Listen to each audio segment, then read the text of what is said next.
All right, ladies and gentlemen, welcome back to Edric Poon and Company, the podcast where anybody can inspire everybody. I'm Edric, your host, and this week we are making it a point to put the spotlight on something bigger than you and me and our learning, and that's helping others. So I've got Nichol Ng, owner over at X Inc., the multi-million-dollar group of companies. She's also the co-founder of Food Bank Singapore and the president of One Singapore. So before we start the podcast, find out how you can do your part. Visit foodbank.sg and see where you could help reduce food waste and help serve the hungry in Singapore. So whoever's been watching and listening this far, thank you so much for liking, commenting, and subscribing and all your support. Remember, go to foodbank.sg. And now, on to the podcast we go.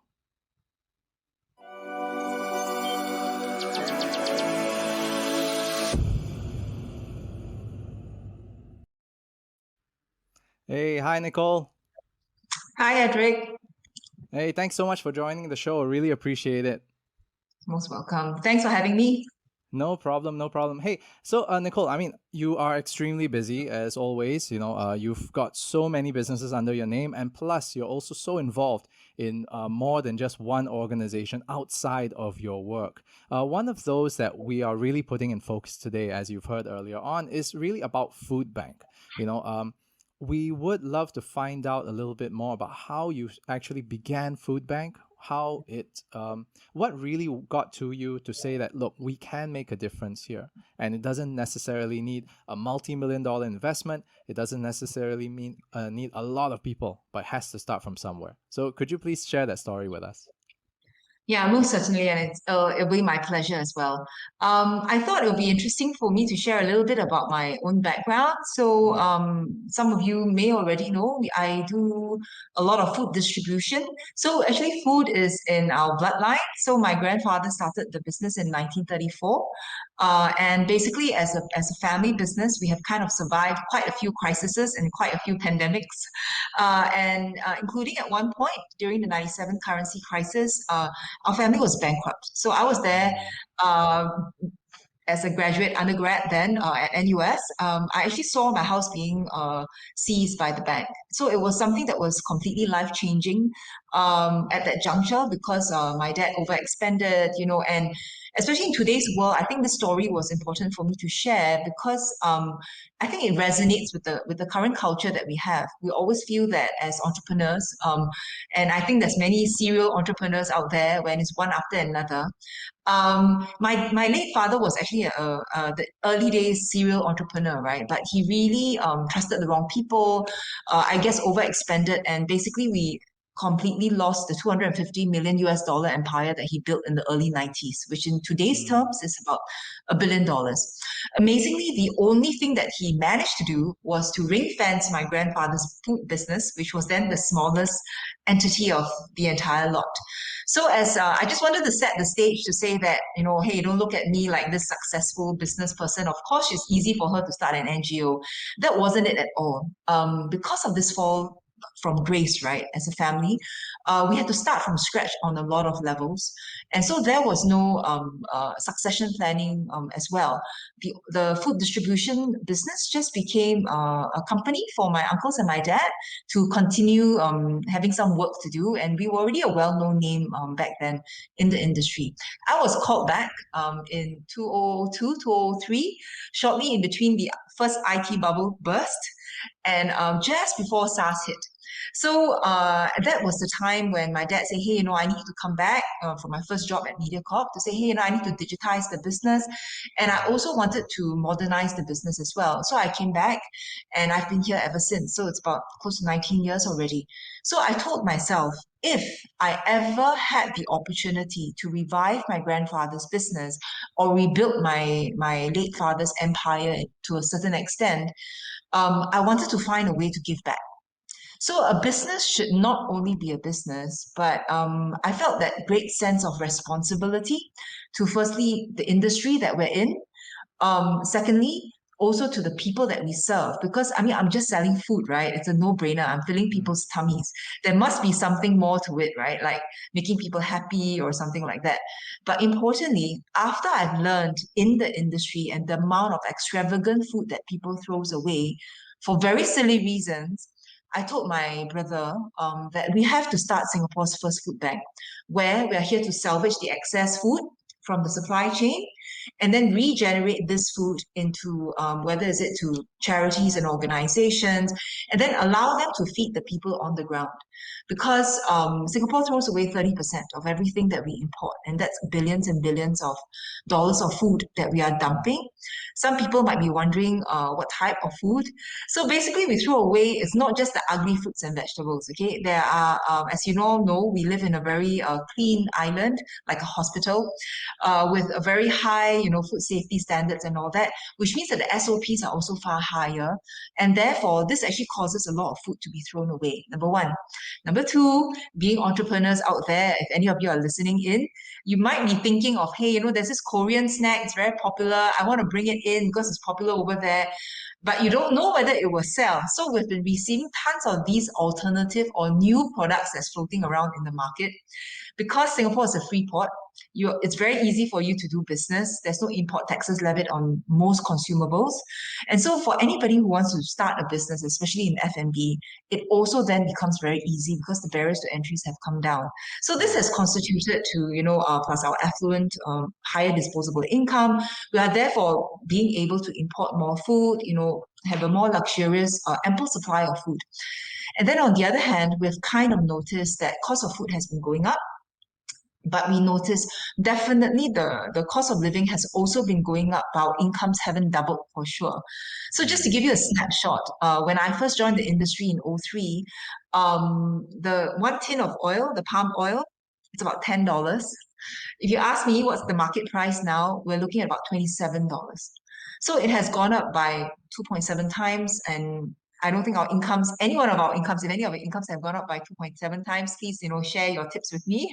But I'm just saying, in general, most of our average incomes have not increased tremendously as much. So putting the two and two together, I told my brother, since our main business, we've kind of stabilized, paid off the debts, revived it, blah, blah, blah, it's time for us to give back. So in 2010, we started our research into starting Singapore's first food bank. And in 2012, we actually bit the bullet and we successfully registered the name, the Food Bank Singapore, under the ACRA. And then we got our way going. Yeah. Okay. And thanks for the background with all of that. And you had also mentioned something about, everything is going, basically the cost of food is going up, or the cost of food ingredients are going up even twice or more than that for certain items and all that. But on your website, it was also mentioned, right, that without the minimum wage, more and more of food poverty will actually kick in. And one of the biggest challenges is which is very strange, I think, for many to understand, is that with our affluence that goes up, but yet the poverty line it's invisible. I won't say that it's non-existent, but people don't see it. So how is it that we were able to then get this information and get these this data back so that you could effectively feed the right people as well? Yeah. So we went into this blind in 2012. We knew for sure there were tons of charities that are already feeding people. So there was a need to feed. And because we knew that there was such a great social fabric already out there, the help network is out there. So firstly, we wanted to solve the food problem. So if I can feed these charities with excess food, it means that these charities need to spend less money to buy food to feed the people on the ground. So I think this is one very important point to note. So while we are a newcomer, a relatively newer comer to the food distribution pro bono program, but it doesn't mean that we don't have a role to play. So we kind of realized early on that, like including now, most charities will ask you to go out to the supermarket, buy X number of rice, buy X number of oil, blah, blah, blah. And then after that, donate these items to the charities. But what if I told you there was already stacks of rice that someone is throwing away, or canned food that, it's not being sold, right? And like short shelf life, 4 or 5 months of items. Why can't we just regenerate a life into these food and then give it to the charity organizations that already has a proper means testing or a structure? So whether is it they have a team of social workers that has already been testing the ultimate end users. So we started out in 2012 solving the supply issue first. And like a food bank globally, so all the food banks around the world function in the same way. We are here to help our fellow peers that's in a feeding program somehow, or they have a cooked meals program, for example, to make use of the food that we are able to salvage in huge bulk quantities. So this is one. Secondly, we just know from the bottom of our hearts that Singapore doesn't have a minimum wage, it doesn't have a poverty line, but for sure, food insecurity exists amongst us.